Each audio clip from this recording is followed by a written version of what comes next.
మనుషులను మంటికి మార్చుచున్నావు. నరులారా తిరిగి రండని నీవు సెలవిచ్చుచున్నావు. నీ దృష్టికి 1000 సంవత్సరములు గతించిన నిన్నటి వలె ఉన్నవి. రాత్రి అందలి ఒక జాము వలె ఉన్నవి.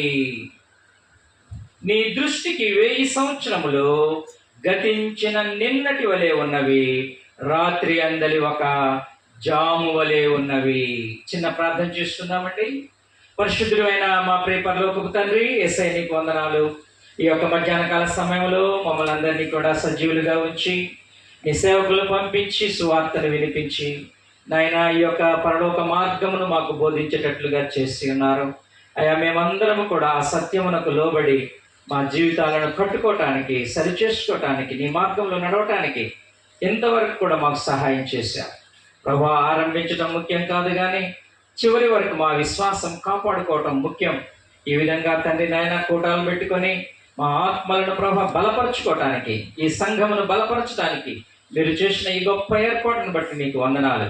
ఈ వాక్యం ద్వారా బిడ్డలందరితో మాట్లాడి మహిమ పొందమని యేసుక్రీస్తు నామములో వేడుకొని ప్రార్థన చేసి స్తుతిస్తున్నాను తండ్రి. ఆమేన్, ఆమేన్, ఆమేన్. ప్రభునందు ప్రియ దేవుని బిడ్డలారా, మనము చదువుకున్నటువంటి ఈ కీర్తన ఎవరు రాశారు అని మనము చూసినట్లయితే పైన ఒక మాట వ్రాయబడి ఉన్నది. దైవజనుడైనటువంటి మోషే చేసినటువంటి ప్రార్థన. ఈ కీర్తన మోషే చేసినటువంటి ప్రార్థన. మోషే మీ అందరికీ కూడా తెలుసు, అనేక సార్లు మీరు వింటూ ఉన్నారు. మోషే మరి ముందు ఏమని రాయబడిందంటే దైవజనుడైన అని వ్రాయబడింది. He is a man of God. It is a prayer of Moses, a man of God. దైవజనుడైనటువంటి మోషే చేసినటువంటి ప్రార్థన అని మనము చదువుతున్నాం. బైబిల్లో మరి చాలా మంది ప్రవక్తలు ఉన్నారు. ఎంతమంది ప్రవక్తలు ఉన్నారు అంటే 40 మంది ప్రవక్తలు ఉన్నారు. ఎంతమంది ప్రవక్తలు ఉన్నారు?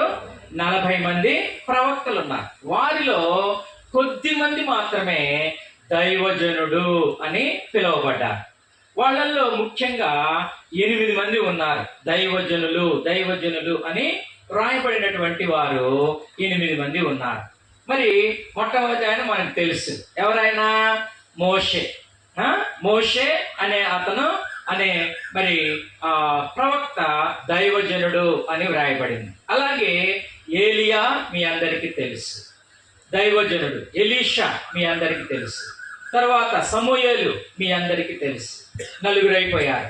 5వ వాడు ఎవరు అంటే దైవజనుడైనటువంటి దావీదు అని వ్రాయబడింది. తర్వాత 5వ వ్యక్తి ఎవరంటే తిమోతిని కూడా పౌలు గారు ఏమని మరి సంబోధించాడు అంటే ఓ దైవజనుడా అని తిమోతిని కూడా మరి పౌలు గారు సంబోధించాడు. ఇక మిగతా 2 ఎవరు అంటే షమయ అనేటటువంటి ఒక వ్యక్తిని దినవృత్తాంతముల గ్రంథంలో ఉంటాడు. చూడండి, దినవృత్తాంతముల 2వ గ్రంథము, దినవృత్తాంతముల 2వ జనుడైన షమయాకు యెహోవాకు ప్రత్యక్షమై ఇలాగు సెలవిచ్చెను. దైవజనుడైనటువంటి షమయాకు యెహోవా వాక్కు ప్రత్యక్షమై ఇలాగూ సెలవిచ్చెను అని కొన్ని మాటలు మనం చూస్తాం. కాబట్టి ఈయన షమయ అనేటటువంటి దైవజనుడు. ఇంకొక దైవజనుడిని మనం చూస్తాము. ఇర్మియా గ్రంథము 35వ అధ్యాయము 4వ వచనములో ఇగ్దల్యా రేకాబీయుల మందిరములో దైవజనుడగు ఇగ్దల్యా కుమారుడైన కానాను కుమారుల గదిలోనికి వారిని తీసుకొని వచ్చి తిని అని ఇర్మియా చెప్పుచున్నాడు. కాబట్టి ఇక్కడ మరొక దైవజనుడిని మనం చూస్తాం. ఈ విధంగా మరి బైబిల్లో దావీదు కూడా దైవజనుడు అని వ్రాయబడి ఉన్నది. అది కూడా చదువుదాం. నెహెమ్యా గ్రంథము 12వ అధ్యాయము 24వ వచనం. నెహెమ్యా గ్రంథము 12వ అధ్యాయము 24వ వచనంలో అతను దావీదు కూడా గొప్ప దైవజనుడు అని వ్రాయబడి ఉన్నది. చదవండి. నెహెమ్యా గ్రంథము 12వ అధ్యాయము 24వ వచనం. లేవీల కుటుంబ ప్రధానులైన అషబ్యాయు, షేరెబ్యాయును, కద్మేయుల కుమారుడైన యెహోషువయును వారికి ఎదుట వరుసలో తమ బంధువులతో కూడా దైవజనుడైన దావీదు యొక్క ఆజ్ఞను బట్టి స్తుతి పాటలు పాడుటకు వంతుల చొప్పున నిర్ణయింపబడిరి. ఇక్కడ కూడా మరి దైవజనుడు అని దావీదును మరి సంబోధించినట్లుగా మనం చూస్తాం. కాబట్టి బైబిల్లో 40 మంది ప్రవక్తలు ఉన్నారు. అంతేకాకుండా ముఖ్యంగా 8 మంది దైవజనులు మరి ఈ యొక్క టైటిల్ చేత పిలువబడ్డారు. అయితే ఈరోజు మోషే చేసినటువంటి ప్రార్థనలో ఉన్నటువంటి కొన్ని ఆత్మీయ పాఠాలను మరి మనము ధ్యానిద్దాం. దేవుడు ప్రేరేపించాడు. మొట్టమొదట చదవండి. ప్రభువా, తరతరముల నుండి గ్రంథము 90వ కీర్తన. ప్రభువా, తరతరముల నుండి మాకు నివాస స్థలము నీవే. పర్వతములు పుట్టక మునుపు, భూమిని లోకమును నీవు పుట్టింపక మునుపు, యుగ యుగములు నీవే దేవుడవు. అంటే పర్వతాలు పుట్టక మునిపే, ఈ భూమిని పుట్టింపక మునిపే మన దేవుడైనటువంటి యేసుక్రీస్తు ఉన్నాడు. ఆయన ఉన్నవాడు. ఆయన ఈ యొక్క సృష్టిని 6 దినములలో చేశాడు. దేవునికి స్తోత్రం. హల్లెలూయా. తరతరములు మాకు నివాస స్థలము నీవే. భూమిని పుట్టింపక ముందే యేసుక్రీస్తు ఉన్నాడు. మరి ఈ సృష్టిని ఎన్ని రోజుల్లో చేశాడు? 6 రోజుల్లో చేశాడు కదా. 6 రోజుల్లో ఈ సృష్టి అంతయు కూడా చేసినటువంటి ఒకే ఒక సృష్టికర్త యేసుక్రీస్తు వారు, మనం ఆరాధించేటటువంటి దేవుడు. అందరం హల్లెలూయా చెబుదాం. హల్లెలూయా. మరి తరతరములు మరి నీవే మాకు ఆశ్రయ దుర్గము అని మోషే చెప్పుచూ ఉన్నాడు. మొట్టమొదట మరి 6వ రోజు ఆదామును అవ్వను చేశాడు. ఆ తరువాత భూమి మీద మనుషులు విస్తరిస్తూ ఉన్నారు. 7వ తరములో ఒక ఆయన వచ్చాడు. చెప్పండి, 7వ తరములో ఎవరున్నారు? 7వ తరములో ఎవరున్నారు? మీ అందరికీ తెలుసు. పరలోకానికి వెళ్ళిపోయాడు శరీరంతో కూడా. హానోకు 7వ తరములో ఉన్నాడు. ఒక ఆయన ఓడ కట్టాడు. ఆయన 10వ తరములో ఉన్నాడు. ఆదాము తర్వాత 10 తరాలు వచ్చాయి.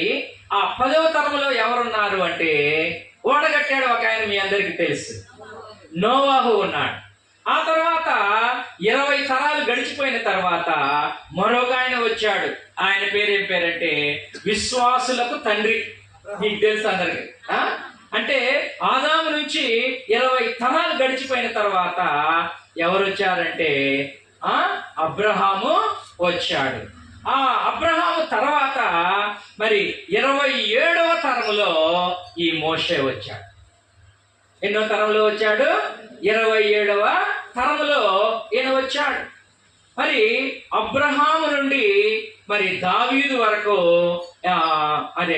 దావీదు వరకు యేసుక్రీస్తు వరకు ఎన్ని తరాలు ఉన్నాయంటే 52 తరాలు ఉన్నాయి. ఎన్ని తరాలండి? 52 తరాలు. ఆదాము నుండి అబ్రహాము వరకు 20 తరాలు. ఎన్ని తరాలు అందరు చెప్పండి? 20 తరములు. ఓకే. తర్వాత అబ్రహాము నుండి మరలా యేసుక్రీస్తు వరకు 52 తరములు. మొత్తం ఎన్ని తరాలు చెప్పండి? 20 ప్లస్ 52 మొత్తం ఎన్ని? 72. అంటే ఆదాము మొదలుకొని యేసయ్య వరకు అన్ని కూడా రికార్డ్ చేయబడ్డాయి. పరలోకమందున్నటువంటి దేవుడు అసలు యేసుప్రభు ఎలాగొచ్చాడు, ఈ మానవులు ఎలాగొచ్చారు? మీ తాత పేరు తెలుసు, వాళ్ళ నాయన పేరు తెలుసు. అంతకుముందు ఎవరైనా తెలుసా మీకు? తెలియదు. మనం మర్చిపోతాం. వాళ్ళు మనకు తెలియదు. కానీ దేవుడు ఆదాము నుండి యేసుక్రీస్తు వరకు అందరూ ఎవరెవరు పుట్టారు మొత్తం చరిత్ర మొత్తం కూడా ఈ బైబిల్లో రాసి పెట్టాడు. ఎందుకు? ఇది సత్యము కాబట్టి మనము ఆరాధించుచున్నటువంటి దేవుడు తరతరముల నుండి మరి మనలందరినీ కూడా పుట్టిస్తున్నటువంటి వాడు. తరతరములలో సజీవుడైనటువంటి వాడు, తరతరములలో నిత్యుడుగా ఉన్నటువంటి వాడు. He's a immortal God, he's a God of immortal. ఆయన మరణం లేనటువంటి వాడు అని దేవుని వాక్యం మనకు సెలవిస్తుంది. దేవునికి స్తోత్రం, హల్లెలూయా. క్రీస్తు తర్వాత ఇప్పటికి ఎన్ని సంవత్సరాలు? 8,000 సంవత్సరాలు. 8,000 సంవత్సరాలు యేసుక్రీస్తు తర్వాత. ఎవరు చెప్పింది? కొట్టండి, ఆమెకు చప్పట్లు కొట్టండి. 2026 సంవత్సరాలండి. క్రీస్తు శకము మనం 2026 సంవత్సరం. ఒక సంవత్సరం అంటే ఒక యుగం. మరి ఆదాము నుండి ఇప్పటి వరకు, ఆదాము నుండి మోషే వరకు 2000 సంవత్సరాలు, మోషే నుండి క్రీస్తు వరకు 2000 సంవత్సరాలు, క్రీస్తు నుంచి ఇప్పటి వరకు 2026 సంవత్సరాలు. 2 2 2 2000 2000 4000 ఏసై వరకు, ఏసై నుంచి ఇప్పటికి 2026, మొత్తం 6026 సంవత్సరాలండి ఆదాం పుట్టి. బైబిల్ మనకు చెప్తుంది. అంటే ఇప్పటికి యుగము అంటే ఒక 1000 సంవత్సరాలు. యుగము అంటే 1000 సంవత్సరాలు. ఇప్పుడు ఎన్ని యుగాలు అయిపోయినాయి చెప్పండి? 6000 అంటే 6 యుగాలు అయిపోయినాయి. మనం ఇప్పుడు 7వ యుగంలో ఉన్నాం. ఆ యుగమే కృపాయుగము. దేవునికి స్తోత్రం, హల్లెలూయా. కృపాయుగం. పితరుల యుగం అయిపోయింది. ధర్మశాస్త్ర యుగం, మోషే కాలంలో ధర్మశాస్త్ర యుగం అన్నాం. యేసు క్రీస్తు తర్వాత కృపాయుగము మొదలైంది. ఇదిగో మోషే ద్వారా ధర్మశాస్త్రం వచ్చింది, యేసయ్య ద్వారా కృప, సత్యము మనకు ఇవ్వబడ్డాయి. కాబట్టి ఆయన కృప వలన మనందరం కూడా రక్షించబడ్డాం. మనందరం కూడా ఆయన కృపలో సజీవులుగా ఉన్నాం. మరి గతించిన సంవత్సరాలలో అనేక మంది ఈ భూమిని విడిచి వెళ్ళిపోయారు. మనం సజీవులుగా ఉన్నాం. అయితే మరి మోషే ఏమంటున్నాడంటే, వాళ్లకు ఏ విధంగా నీవు ఒక నివాస స్థలముగా ఉన్నావో మాకు కూడా నివాస స్థలము నీవే అంటున్నాడు. నివాస స్థలం అంటే ఏంటి? ఇల్లు. ఏమండి? ఇల్లు ఉండటం వల్ల లాభాలేంటి? ఇల్లు ఉండటం వల్ల లాభాలేంటి? ఇల్లు లేకుండా బయట పడుకున్నాం అనుకోండి, ఏం జరుగుతుంది?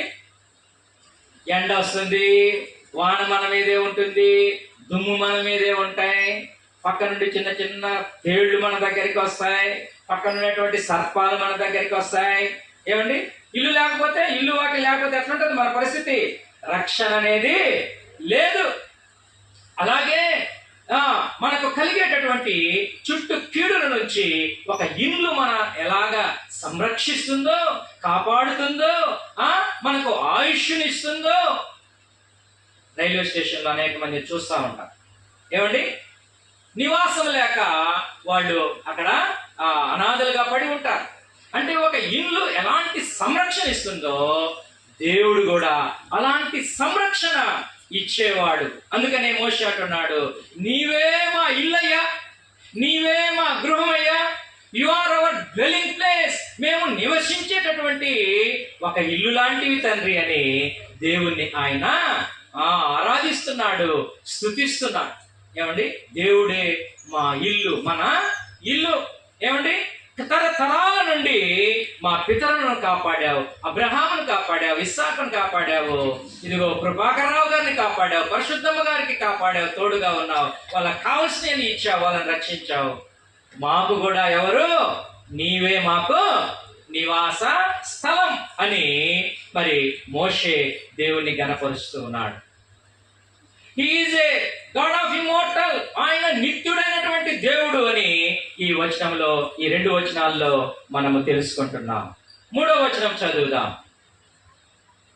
3వ వచనం, నీవు మనుషులను మంటికి మార్చుచున్నావు, నరులారా తిరిగి రండని నీవు సెలవిచ్చుచున్నావు. నీ దృష్టికి 1000 సంవత్సరములు గతించిన నిన్నటి వలె ఉన్నవి, రాత్రి అందలి ఒక జాము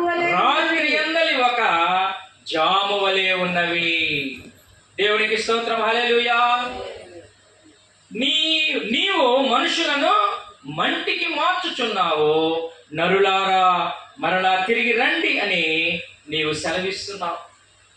మట్టి నుండి మానవుని చేశాడు, మరలా మానవుణ్ణి మరలా మట్టిలోకి పంపించేది ఆయనే. ఆయన ముందే తన అక్క అయినటువంటి ఒక అక్క, మోషే గారి అక్క, మీ అందరికీ తెలుసు, నేను చెప్పను. మోషే చూడండి, సంఖ్యాకాండం 20వ అధ్యాయం 1వ వచనంలో చూస్తే ఆయన చూస్తూ ఉండగానే తన అక్క అయినటువంటి మిరియాము చనిపోయింది. సంఖ్యాకాండము 20వ అధ్యాయము 1వ వచనంలో చూస్తే సీను అరణ్యములో వారు ఐగుప్తు నుంచి ప్రయాణమవుచు వచ్చినప్పుడు ఆమె ప్రయాణించింది. మరి ఎంతో పాటలు పాడింది. ఎర్ర సముద్రం తీర్చినప్పుడు యవనస్తులందరూ కలిసి పాటలు పాడారు. కొద్ది సమయం తర్వాత సీను అరణ్యంలోనికి వచ్చినప్పుడు ఆయన కళ్ళ ముందే ఆ యొక్క మిరియాము చనిపోయినట్లుగా మనం చూస్తూ ఉన్నాం. చూడండి 20వ అధ్యాయము 1వ వచనం. మొదటి నెల యందు ఇశ్రాయేలీయుల సర్వస్వమా సీను అరణ్యముకు రాగా ప్రజలు కాదేశులో దిగిరి. అక్కడ మిరియాము చనిపోయి పాతి పెట్టబడెను. మిరియాము చనిపోయి పాతి పెట్టబడింది అంటే అక్క తన కళ్ళ ముందే సీను అరణ్యంలో చనిపోయింది. మరలా తన అన్నయ్య కూడా మరి తన కళ్ళ ముందే చనిపోయాడు. చూడండి 25వ వచనం, అదే అధ్యాయంలో 25వ వచనం ప్రభు అంటున్నాడు, నీవు అహరోను అతని కుమారుడైన ఎలియాజరును తోడుకొని హోరు కొండ ఎక్కి అహరోను వస్త్రములు తీసి అతని కుమారుడైన ఎలియాజరునకు తొడిగించుము. అహరోను తన పితరులతో చేర్చబడి అక్కడ చనిపోవును. యెహోవా ఆజ్ఞాపించినట్లు మోషే చేసెను. సర్వ సమాజము చూచుచుండగా వారు కొండ ఎక్కి వెళ్ళిరి.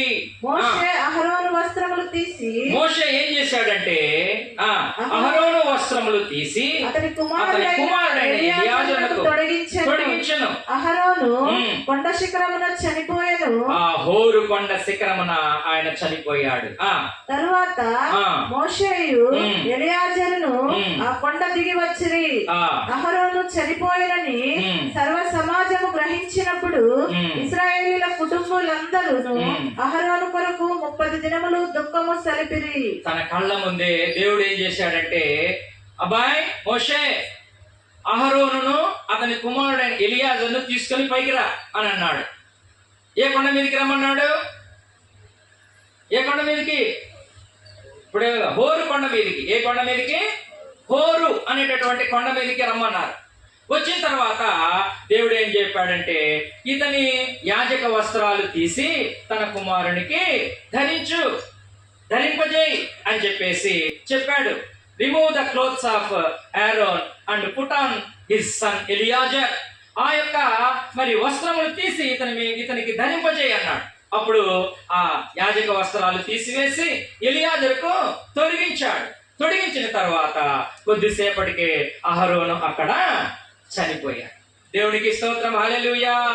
రావయ్యా, పైకి కొండ మీదకి రా, నేను అహరోను తీసుకొని పోతున్నాను అన్నాడు. చెప్పి దేవుడు ఆయనను తీసుకున్నాడు. అందువలన మోషే అంటున్నాడు, నరులారా, ఓ అహరోను తిరిగి రావయ్యా, నా దగ్గరికి వచ్చేసేయ్ అని నువ్వు పిలుస్తున్నావు. నా కళ్ళ ముందే మా అక్కని పిలిచావు, నా కళ్ళ ముందే అహరోను కూడా పిలిచావు, నన్ను కూడా ఒకరోజు పిలుస్తావు. మా జీవితము చాలా చిన్నది. 1000 సంవత్సరములు నీ దృష్టికి ఎలాగా ఉన్నాయి? గతించిన నిన్నటి వలె ఉన్నాయి దేవుని దృష్టికి. He has the authority over the death. He has the authority over the time. ఆయనకు 1000 సంవత్సరాలు ఎలాగున్నాయంటే నిన్నటిలాగా ఉన్నాయంటే ఒక రోజులాగా ఉన్నాయి. 1000 సంవత్సరములు ఎలాగున్నాయంట? ఒక రోజులాగా ఉన్నాయంట దేవునికి. ఒక రోజు. బైబిల్లో మరి ఎక్కువ సంవత్సరాలు బ్రతికింది ఎవరు? ఆ రోజుల్లో 100 సంవత్సరాలు బ్రతికేవారు మనుషులు. ఏమండి? 100 సంవత్సరాలు బ్రతికేవారు. ఎక్కువ సంవత్సరాలు ఒక ఆయన బ్రతికాడు. ఎన్ని సంవత్సరాలు? సండే స్కూల్ పిల్లలు ఎవరు లేరా? యవనస్తులు ఎవరు లేరా? ఎక్కువ సంవత్సరాలు ఒక ఆయన బ్రతికాడు. ఆయన పేరు మెతుషల. మీ అందరూ గుర్తుపెట్టుకోండి, లింగం కొట్టే వాళ్ళందరూ కూడా. ఎన్ని సంవత్సరాలు బ్రతికాడు అంటే 969 సంవత్సరాలు బ్రతికాడు. ఏమండి చెప్పండి అందరూ కూడా, ఎన్ని సంవత్సరాలు బ్రతికాడు? 969 సంవత్సరాలు బ్రతికాడు. 1000 సంవత్సరాలు బ్రతికాడా? బ్రతకలా. దేవుడికి 1000 సంవత్సరాలు ఒక రోజులాగున్నాయి. ఆయన 1000 సంవత్సరాలు బ్రతికాడా నేను అడుగుతున్నా. 969 అనేది 1000 కంటే తక్కువ ఎక్కువ? ఏమ్మా శారమ్మ, నీ పేరు తక్కువ. అంటే 969 సంవత్సరాలు బ్రతికినా కూడా దేవుని దృష్టికి ఒక్కరోజు కూడా ఈ లోకంలో బ్రతకలేదు ఆయన. అంటే ఇంకా మన వయసు ఎంతో చూసుకోండి. మన వయసు ఎంత? చాలా తక్కువ. అందుకనే మరి ఆదికాండము 6వ అధ్యాయంలో చూసినట్లయితే ఆ రోజులలో 969 సంవత్సరాలు బ్రతికినప్పటికీ కూడా దేవుని దృష్టికి ఈ లోకంలో వాళ్ళందరూ కూడా ఒక్కరోజు ఉన్నట్లుగా ఉన్నది. 6వ అధ్యాయంలో మనిషి యొక్క పాపమును బట్టి ఆ ఆయుష్ తగ్గిపోయింది అని వ్రాయబడింది. ప్రియమైన దేవుని బిడ్డలారా, the life time is inversely proportional to the sin. ఎప్పుడైతే పాపం ప్రవేశించిందో ఆ రోజుల్లో పాపం తక్కువగా ఉంది కాబట్టి ఎక్కువ సంవత్సరాలు బ్రతికేవాడు. ఎప్పుడైతే పాపం ప్రవేశించిందో మనుషుని యొక్క ఆయుష్ తగ్గిపోతుంది. ఏమండి?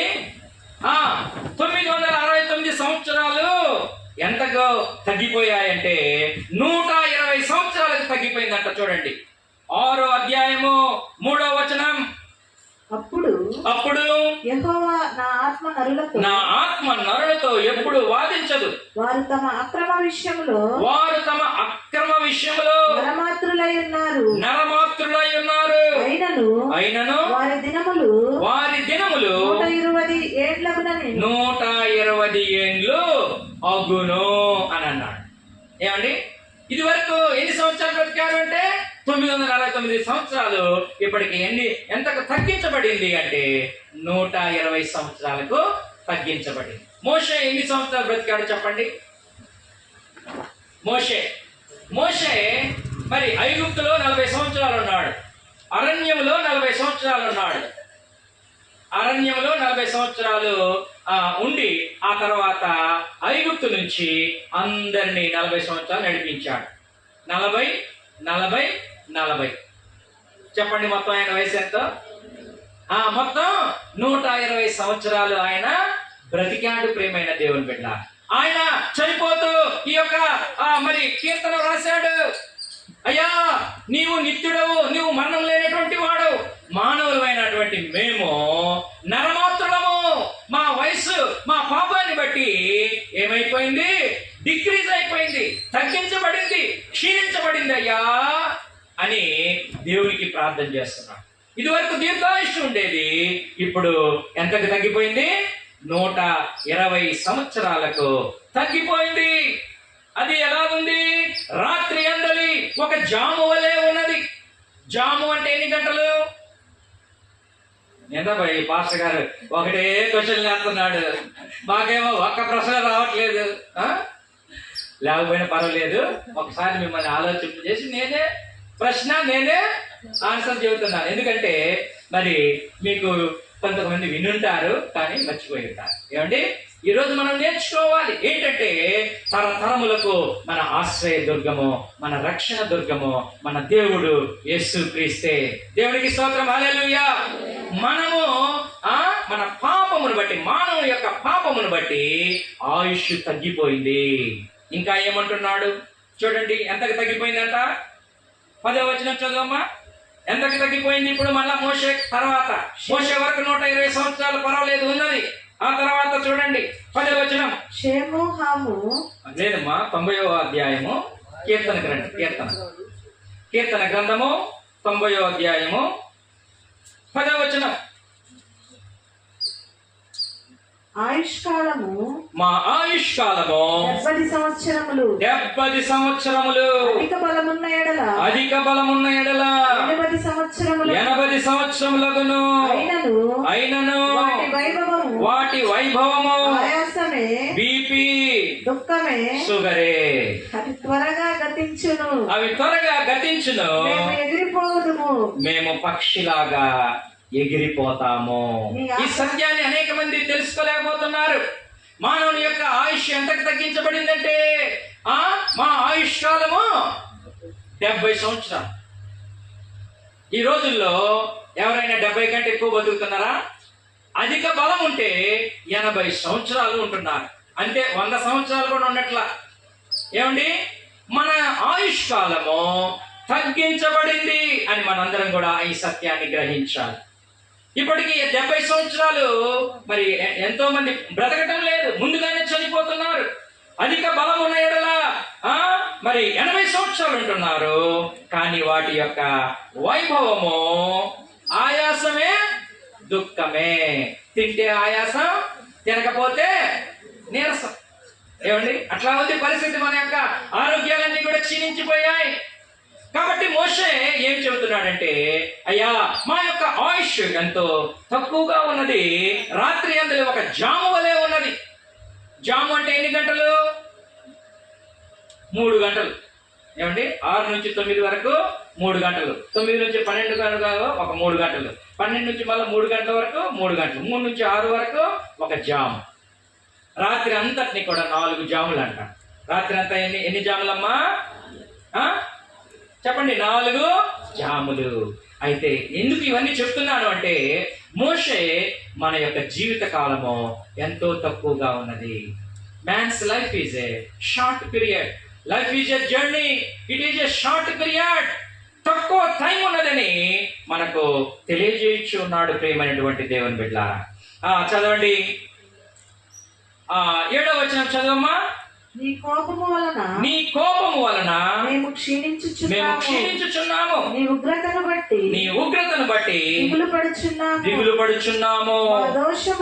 మా దోషములను నీవు నీ ఎదుట ఉంచుకొని ఉన్నావు. నీ ముఖ కాంతిలో మా రహస్య పాపములు కనబడుచున్నవి. ఇక్కడ చెబుతూ ఉన్నాడు, రహస్యముగా చేసినటువంటి పాపములు, రహస్యముగా దురలవాట్లు మానవుని యొక్క జీవితాన్ని క్షీణింపజేస్తున్నాయి. చేసినటువంటి పాపము వలన మరి జీవిత దినములు తగ్గించబడ్డాయి. అంతేకాకుండా రహస్యముగా చేసిన పాపమును బట్టి అనేక నష్టాలు కలుగుతూ ఉన్నాయి. పాపమును బట్టి, త్రాగుడును బట్టి మనుషులు క్షీణించిపోతున్నారు. దాని వలన ఏం జరుగుతుందంటే దేవునికి కోపం వస్తుంది. ఏమొస్తుందండి? నా జీవితం, నా ఇష్టానుసారంగా తిరుగుతానంటే మరి దేవుడు ఊరుకోడు. ఎందుకంటే ఈ జీవితాన్ని ఇచ్చింది ఎవరు? దేవుడే. కాబట్టి నీకు నాకు ఈ జీవితాన్ని ఇచ్చింది దేవుడే. మనం పాపం చేస్తూ, తాగుతూ, తందనాలు ఆడుతూ మన ఇష్టానుసారంగా మనము తిరగకూడదు. తిరిగితే దేవుడు లెక్క అడుగుతానని ఒకరోజు అడుగుతున్నాడు. ఓ యవనస్తుడా, నీ ఇష్టానుసారంగా ఉండు, అయితే ఒకరోజు దేవుడు నిన్ను తీర్పులోనికి తీసుకొస్తాడు అని ప్రసంగి గ్రంథంలో రాయబడి ఉన్నది. చదువుదాం, చూడండి. మన ఇష్టానుసారంగా తిరగటం వలన, మనం పాపములో జీవించటం వలన దేవునికి కోపం వస్తుంది. దేవుని ఉగ్రత మానవుల మీదకి వస్తుంది. కాబట్టి మనము మన ఆయుష్ క్షీణించిపోతుంది. ప్రియమైనటువంటి దేవుని బిడ్డలారా, చూడండి ప్రసంగి గ్రంథము 14వ వచనం, 9వ వచనం చదవమ్మా. 11:9 చదువు. యవనుడా, నీ యవనమందు సంతోషపడుము, నీ యవన కాలమందు నీ హృదయము సంతృష్టిగా ఉండనిమ్ము. నీ కోరిక చొప్పునను నీ దృష్టి యొక్క ఇష్టము చొప్పునను ప్రవర్తింపుము. అయితే వీటన్నిటిని బట్టి దేవుడు నిన్ను తీర్పులోనికి తెచ్చునని జ్ఞాపకము తెచ్చుకొనుము. నా ఇష్టం, నా జీవితం అనడానికి లేదు. ప్రతి మానవుని యొక్క జీవితము దేవుని చేత అనుగ్రహించబడింది. ఈ ఊపిరి దేవుడి చేత అనుగ్రహించబడింది అని మనము నమ్మి ఆయనకి ఇష్టంగా బ్రతకాలే తప్ప రహస్య పాపములు మనము చేయకూడదు. దేవునికి ఇష్టంగా బ్రతకాలి. పాపము వలన మేము క్షీణించిపోతున్నాం. పాపము వలన నీ యొక్క ఉగ్రత మా మీద ఉన్నది. మా దినములన్నీ ఎట్లా ఉన్నాయంటే నిట్టూర్పుతో మా జీవితాలన్నీ కూడా గడుపుతున్నాం. పాపము వలన 7 నష్టాలు ఉన్నాయండి. ఎన్ని నష్టాలు ఉన్నాయి? పాపము వలన 7 నష్టాలు. పాపము విడవకుండా పాపములో బ్రతకటం వలన మనం ఏమవుతుందంటే మొట్టమొదట ఆ పాపానికి బానిసమైపోతాం. మొట్టమొదట పాపము చేయువాడు పాపమునకు దాసుడవుతాడు. చిన్నప్పుడు మేమందరం కూడా ఏం కాదులే అని చాలా మంది ఏముంది లేరా ఒకసారిగా తాగటం, ఏముంది లేరా ఒక సిగరెట్ లేరా అని మొదలుపెట్టి మరి పెట్టెలు తాగటము, చివరికి లంగ్స్ పాడైపోతాం. ఒక బాటిల్తోనే ఒక పెగ్గేలేరా అని స్టార్ట్ చేసి ఆ పాపంలోనికి వెళ్ళిన తర్వాత వాళ్ళందరూ కూడా ఎలాగ మారిపోయారు? బానిసలైపోయారు. యోహాను సువార్తలో మనం చూసినట్లయితే పాపము చేసేవాడు పాపమునకు బానిస అయిపోతాడు. యోహాను సువార్త 8వ అధ్యాయము 34వ వచనంలో చూస్తే వాడు పాపమునకు బానిసగా మారిపోతాడు. వాడు ఇష్టం వచ్చినట్టు మళ్ళీ బయటికి రావడానికి రాలేడు. యేసుక్రీస్తు యొక్క కృప ద్వారా తప్ప, దేవుని యొక్క సన్నిధి ద్వారా తప్ప మరలా అతను దానిలో నుంచి బయటపడలేడు. ప్రియమైన దేవుని బిడ్డ, చూడండి యోహాను సువార్త 8వ అధ్యాయము 34వ వచనం. అందుకు యేసు పాపము చేయు ప్రతి వాడును పాపమునకు దాసుడైపోతాడు. యేసే చెప్పినటువంటి మాట ఏంటంటే, మీరు కూడా కొంతమంది ఆకు ఒక్కలు మొదలు పెడతారు.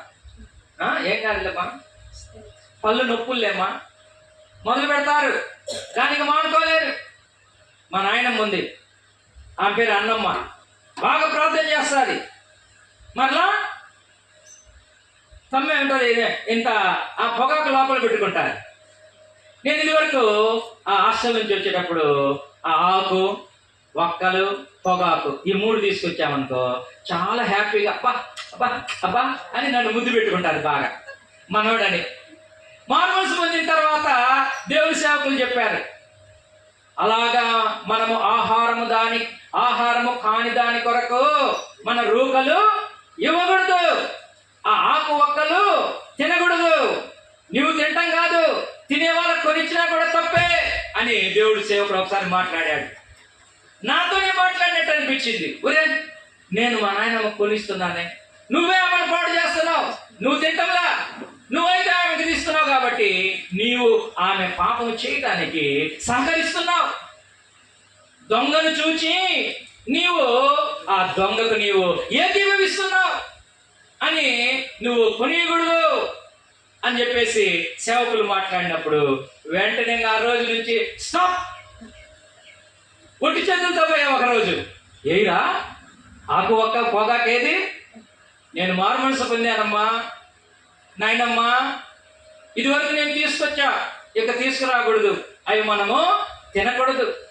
అటువంటి మత్తు పదార్థాలతో, పొగాకుతో మన దేహాన్ని చెడుపుకోకూడదు. మన దేహము దేవుని ఆలయము అని వాక్యం రాయబడి ఉన్నది. దాంట్లో సారాయి పోయకూడదు, దాంట్లో మరి రైలు ఇంజన్ లాగా పొగ లోపలికి పంపి రౌండ్లు తిప్పుతుంటారు కొంతమంది. నో, అలాగే చేయకూడదు. పరిశుద్ధాత్మ కలిగి నిలయముగా ఉండాలని దేవుడు దానిని సృజించాడు. సేవకులు నాతో చెప్పారు, నువ్వు మానేసేయి అని చెబితే, ఎందుకురా మానేసేది? యేసయ్య రాబోతున్నాడు, రెండవ రాకడ వస్తుంది, మనందరం కూడా సిద్ధపడి ఉండాలి, టికెట్ కొనుక్కొని ఉండాలి, మన ఆత్మని పరిశుద్ధపరచుకోవాలి, దేహాన్ని శుద్ధి చేసుకోవాలి అని బోధిస్తుంటే, అరే పిచ్చోడా, నాకు ఎన్ని సంవత్సరాలు అనుకుంటున్నావు? 80 సంవత్సరాలు. నేను 80 సంవత్సరాల నుంచి చూస్తున్నా, యేసయ్య వస్తాడు అని అందరూ అంటున్నారు. నేను కూడా చెబుతున్నారా యేసయ్య వస్తాడని? ఏడరా వచ్చింది అని అడుగుతుంది. ఓ తల్లి, యేసయ్య వస్తే నువ్వు ఇక్కడ ఉంటావా? మనం ఇక్కడ ఉంటావా? మారుమనసు పొందిన వాళ్ళం. నీకు ఇంకా అవకాశం ఇస్తున్నాడు. యేసయ్య వస్తే నువ్వు ఇక్కడ ఉండవు, పాతాళానికి పోతావు. దేవుడు నీకు కృపను అనుగ్రహించి ఇంకా నీకు సరి చేస్తున్నాడు నిన్ను నా ద్వారా. ఏమిటి? సేవకులు నాకు చెప్పారు, ఈ రోజైనా సరే ఆ పాపాన్ని వదిలిపెట్టు అని 2-3 సార్లు చెప్పిన తర్వాత అప్పుడు సరేలేరా, నేను కూడా మానుకుంటలేరా అని ఆమె మానుకొని మారు మనసు పొంది. దేవునికి స్తోత్రం, హల్లెలూయా. ప్రియమైన దేవుని బిడ్డలారా, చాలా రోజులు ఆమె మానుకోలేకపోయింది. సువార్త మాత్రం చదువుతుంది. మళ్ళా ఇలాంటి వాళ్ళు చాలా మంది ఉన్నారు. పాపం మాత్రం మారుతారు, ప్రార్థనకు మాత్రం వస్తారు. చాలా మంది ప్రార్థనకు వస్తున్నారు, పాపం మాత్రము విడిచిపెట్టడం లేదు. అలాంటి వారికి పరలోకం లేదు. ఆ యొక్క ఆ పొగాకే నిన్ను లాగేసి కిందకి సైతాన్ గాడు వస్తాడు. మరేమా నువ్వు నాదానివి, పొగాకుని తినిపించింది నేనే, చుట్టలు దాపిస్తుంది నేనే, ఆగు ఏడిపోతావు అని పట్టుకొని కిందకి లాగేసింది. ఏమండి, పాపము ఒక వ్యక్తిని ఏం చేస్తుంది? బానిస చేస్తుంది. రావాలనుకుంటే రారు, కానీ ప్రభు యొక్క సన్నిధిలో ప్రార్థన చేసిన, అయ్యా నన్ను క్షమించయ్యా, ఇంతవరకు తెలియక నేను తిన్నాను స్వామి, నాకు దీని నుంచి విడుదల దయచేయి తండ్రి అని ఎప్పుడైతే ఎవరైతే ప్రార్థన చేస్తారో అప్పుడే ఆ త్రాగుల్లో నుంచి విడుదల వస్తుంది, అప్పుడే ఆ పొగాకులో నుంచి విడుదల వస్తుంది, అప్పుడే ఆ బూతుల్లో నుంచి విడుదల వస్తుంది, అప్పుడే నీ ప్రార్థన దేవుని సన్నిధికి చేరుతుంది. దేవునికి స్తోత్రం, హల్లెలూయా. కొంతమంది మారు మనసు పొందకుండా, పాపాలు వదిలిపెట్టకుండా, ప్రభువా నా బిడ్డను దీవించు, నా బిడ్డకు దీవెన దయచే, ఉద్యోగం దయచేయని ప్రార్థన చేస్తున్నారు. నీ ప్రార్థన ఇక్కడే ఆపేస్తాడు. సైతాన్ గారు ఇక్కడే ఉన్నాడు. ఎక్కడ? ఆకాశ మండలం మందు ఉన్నాడు. వాడి దూతలు నువ్వు చేసేటటువంటి రహస్య పాపములు. మరి మోషే గారు ఏమంటున్నాడు? నీ ముఖ కాంతిలో మా రహస్య పాపములు కనబడుచున్నాయి. రహస్యంగా ఎవరికి తెలియకుండా, తెలిసి చేసినా తెలియక చేసినా సరే ఆ పాపములు ఏం చేస్తాయంటే మన ప్రార్థన దేవుని సన్నిధికి వెళ్లకుండా, అక్కడ నుండి దీవెనలు రాకుండా, మన ప్రార్థనకు జవాబు రాకుండా ఆపివేస్తాయి. ప్రేమైన దేవుని బిడ్డ, చూడండి యెషయా గ్రంథము మనం చూసినట్లయితే కీర్తన 66:18 చదవండి. కీర్తన గ్రంథము 66వ అధ్యాయము 18వ వచనం. నా హృదయములో నేను పాపమును లక్ష్యము చేసిన యెడల. ఎక్కడ? పైకి చేయటం కాదు ఇది.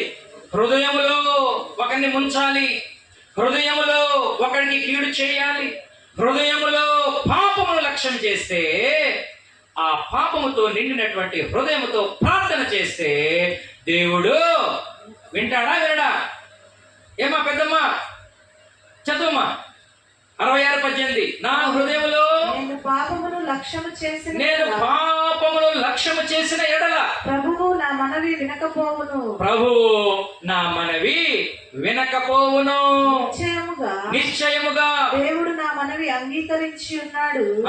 ఆయన అక్కడి వరకు ఆపమ్మ. నా మనవి వినకపోవును. హృదయంలో పాపం ఉంటే, నువ్వు ఒప్పుకోకుండా ఉంటే, వారికి విడిచిపెట్టకుండా ఉంటే, మొట్టమొదట మనం దాసులం అయిపోతాం. రెండవదిగా ఆయన మన మనవి వినడు. అంతేకాకుండా మనకు మేలు జరగదు. ఇర్మియా గ్రంథము 5వ అధ్యాయం 25వ వచనం. ఈ రోజు నిన్ను నన్ను ప్రేమించి మనలో దేవునికి అయిష్టమైనటువంటి ఏ దురలవాటైనా సరే, ఏ పాప జీవితమైనా సరే, ఏ రహస్యమైనటువంటి పాపము ఉన్నా సరే, వాటన్నిటిని కూడా పూర్తిగా వదిలిపెట్టాలని దేవుడు మనతో మాట్లాడుచున్నాడు. ఇర్మియా గ్రంథము దోషములు వాటి క్రమమును తప్పించును. మీకు మేలు కలుగుకుండుటకు మీ పాపములే కారణము.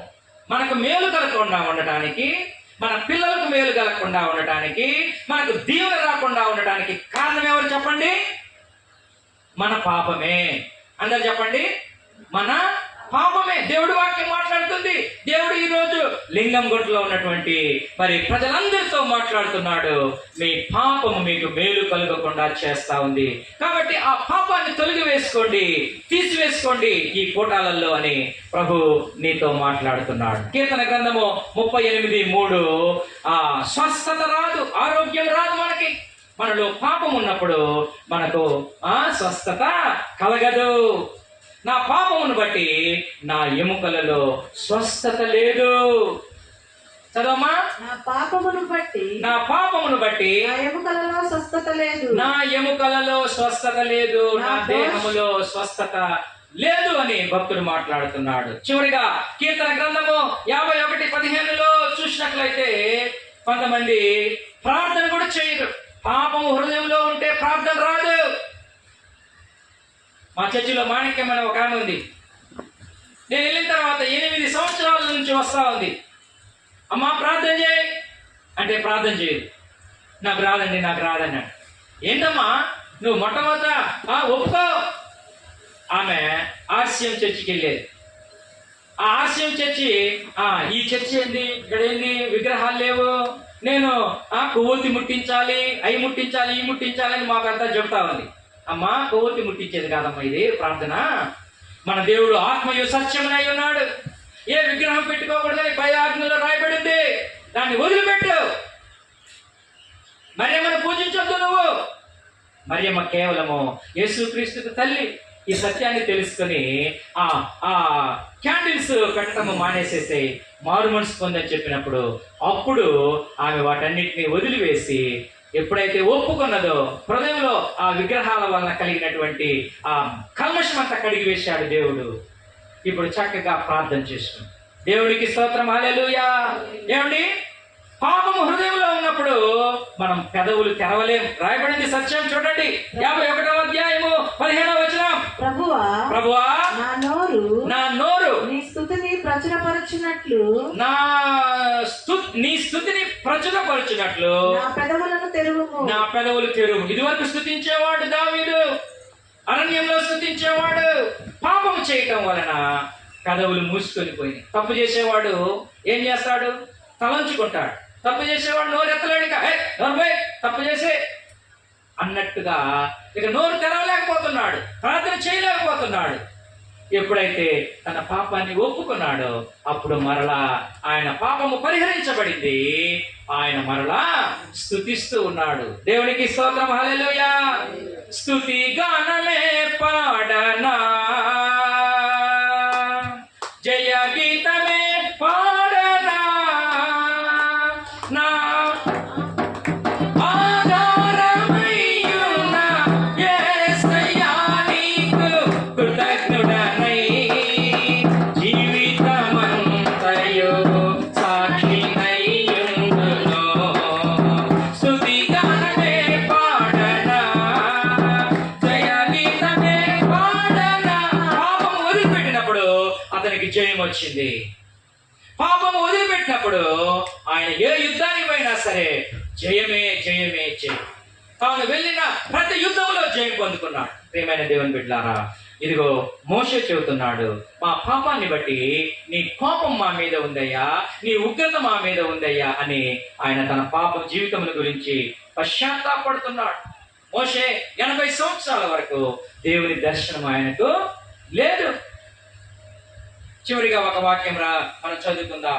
12వ వచనం చదవమ్మా. 12వ వచనం,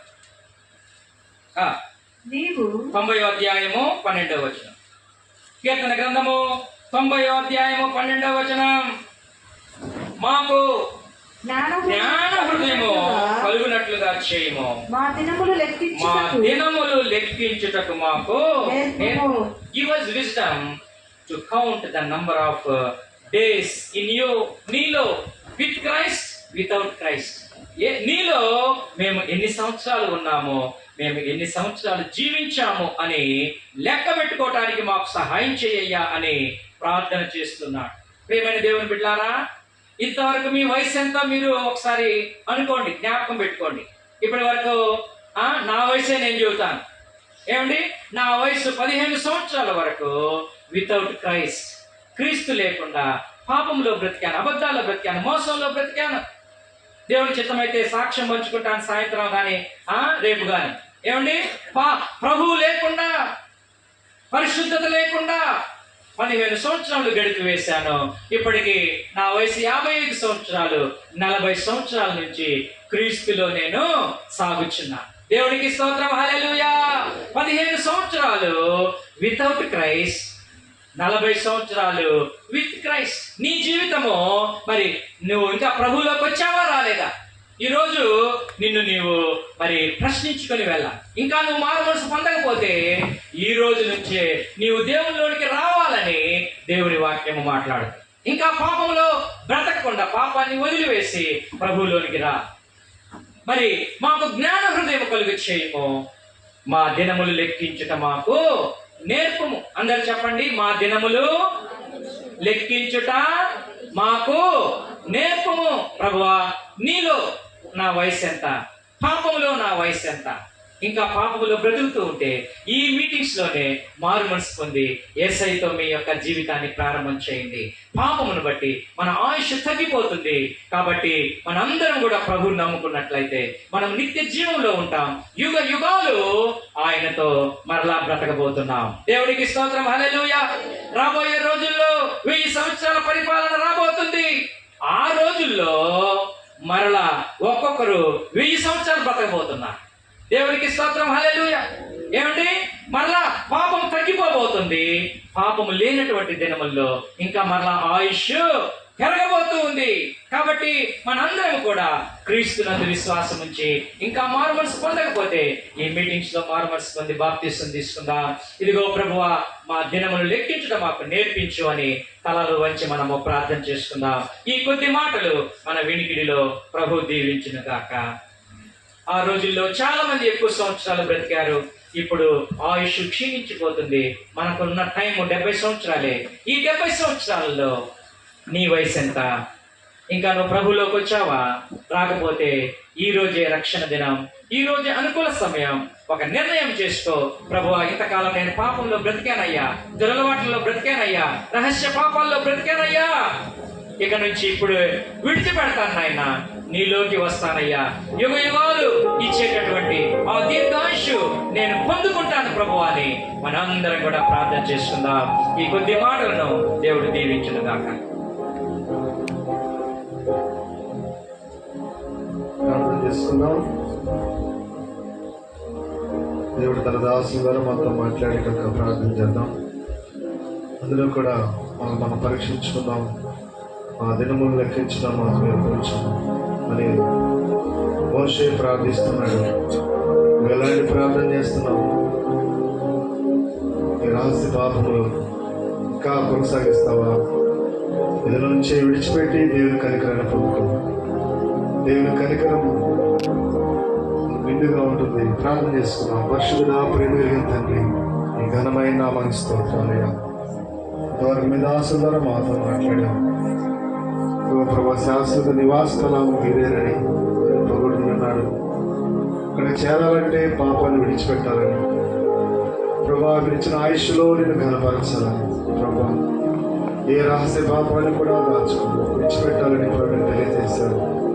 ప్రభా, మేమందరం కూడా తండ్రి మీరు చెప్పిన ప్రతి మాటలు అయ్యా మా జీవితాలు తీసుకుని అయ్యా దావీదు మోషే ఎలా ప్రార్థన చేశారు, దావీదు ఎలాగైతే తను సరిదిద్దుకుని ఈ కనికరం పొందుకొని సాగాడు ప్రభా, ముఖ కాంతిలో మేమందరం కూడా మా రహస్య పాపాలు సరిదిద్దుకుని అయ్యా ఎక్కడి నుంచైనా తండ్రి ఈ కనికరంతో ముందుకు సాగడానికి సహాయం చేయండి.